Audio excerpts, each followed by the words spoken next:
আসসালামু আলাইকুম। আমি মোহাম্মদ শাহনেওয়াজ নয়ন, একজন সৌদি আরব প্রবাসী। আমার বাবা মৃত শাহ আলম ফকির। আমার দাদার ওয়ারিশ সূত্রে যে জায়গা পাওয়ার কথা ছিল, আমার দাদার ওয়ারিশ যারা আছে 6 ছেলে 1 মেয়ে, আমার বাবা তার বড় সন্তান ছিলেন। সেই ওয়ারিশ সূত্রের ক্ষেত্রে আমার 4 চাচা মিলে পুরো জায়গা সম্পত্তিগুলো তাদের নামে নামজারি করে ফেলার কারণে আমি সহকারে আমার বাবার যারা ওয়ারিশ আছে সবাই মিলে আমরা আদালতে একটা মামলা করি 2025 সালে। সেই মামলার এগেনস্টে আমরা একটা স্থায়ী নিষেধাজ্ঞা পাই। এটা হচ্ছে 11/11/2025 সালে, সবকটা দাগের উপরে। যে দাগগুলা আমার দাদা রেখে গেছিলেন সেই দাগগুলা আমি একটু উল্লেখ করে যাচ্ছি। RS দাগ নাম্বার 4064, 3997, 4116, 4049, 4054। এই দেওয়ানি মোকদ্দমা মামলা থাকা অবস্থায় এবং স্থায়ী নিষেধাজ্ঞা থাকা অবস্থায়ও আমার চাচারা এই সম্পত্তির উপরে বিভিন্ন সময়ে তারা দোকান নির্মাণ সহকারে বিভিন্ন হস্তান্তর করছে জায়গা সম্পত্তি। যে হস্তান্তর করার ফলে আদালত অবমাননা হয়েছে বলে আমি মনে করি, এবং তারা আদালতের এই আদেশনামা স্থায়ী নিষেধাজ্ঞাকে অমান্য করে তারা একাধিকভাবে এই বিভিন্ন উপায়ে তারা রাতের আধারে হইলেও কাজ চালাই দিতেছে। দোকান ঘর নির্মাণ সহকারে বিভিন্ন আকার আকৃতি পরিবর্তন করতেছে এই জায়গা সম্পত্তিগুলার। তো আমি আদালতের আইন এবং আদালতকে মানি এবং শ্রদ্ধা করি আইনকে। এই আইনকে শ্রদ্ধা করার ফলে আমি শ্রীনগর থানায় একটা অভিযোগ দায়ের করি।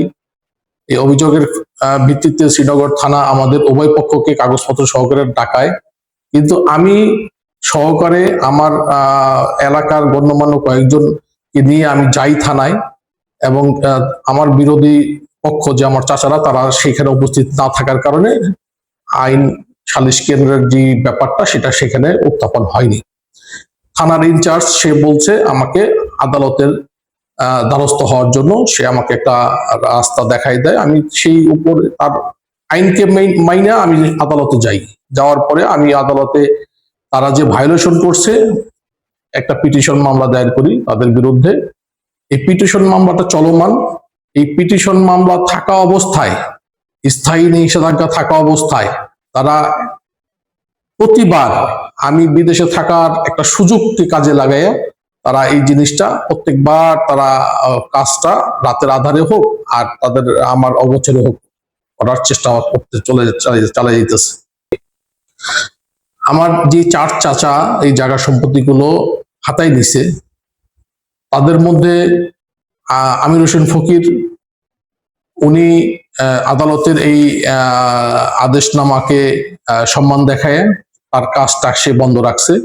কিন্তু আমার যে ছোট চাচা মোহাম্মদ খসরু আলম ফকির এবং তার আরেক ভাই সেলিম ফকির সহকারে তারা কোনোভাবেই আদালতের এই আইন বা আদালতের যে আদেশ তারা মানতেছে না। ইভেন তারা আমাকে বিভিন্ন সময়ে ভয়ভীতি দেখাইতেছে। মিথ্যা মামলা একাধিক আমার নামে দেওয়া হয়েছে বিদেশে থাকা অবস্থায়। একাধিকবার মিথ্যা মামলা আমার নামে দেওয়া হয়েছে, যার একটা রায় আমি অলরেডি পাইছি।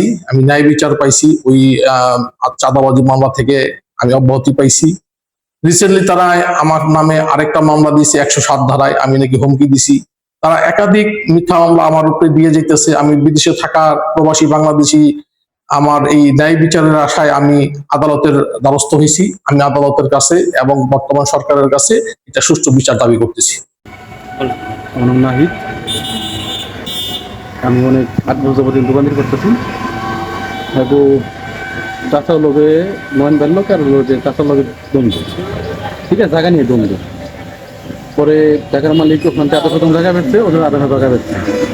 এই জায়গা নিয়ে ইঞ্জিন জারি হয়েছে, কাম বন্ধ ছিল অনেকদিন। তারপরে হঠাৎ করে আজকে 3 দিন যাবো কাম চলতেছে। আমরা কি উনি মনে আপিল রায়টা মনে হয় ওনারা পাইছে, এই জন্য এরা কাজ করতেছে।